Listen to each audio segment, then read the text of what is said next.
வணக்கம் நண்பா, எல்லோரும் நலம் தானே? இது உங்கள் நௌஷாத் கானின் கவிதை நேரம்.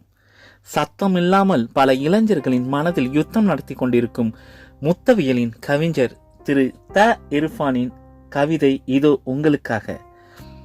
நுரைக்க நுரைக்க முப்பாலை சுமந்து திரிய வேண்டியுள்ளது. அவற்றை ஒரே ஒரு பெண்தான் கலைத்தும் விடுகிறாள், அடுக்கியும் வைக்கிறாள்.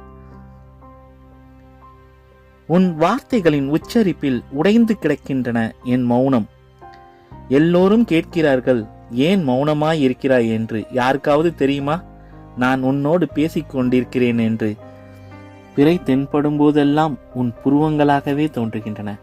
பாருங்க, ஒரு பெண்ணுடைய புருவங்களை பிறைக்கு ஒப்புறாரு கவிஞர் த இர்ஃபான்.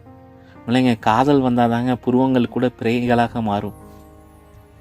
எவ்வளவு சொல்லியும் கேட்காமல் வெள்ளை பாவாடை சட்டையோடு தோப்பிற்குள் வருகிறாய். நான் பறிக்க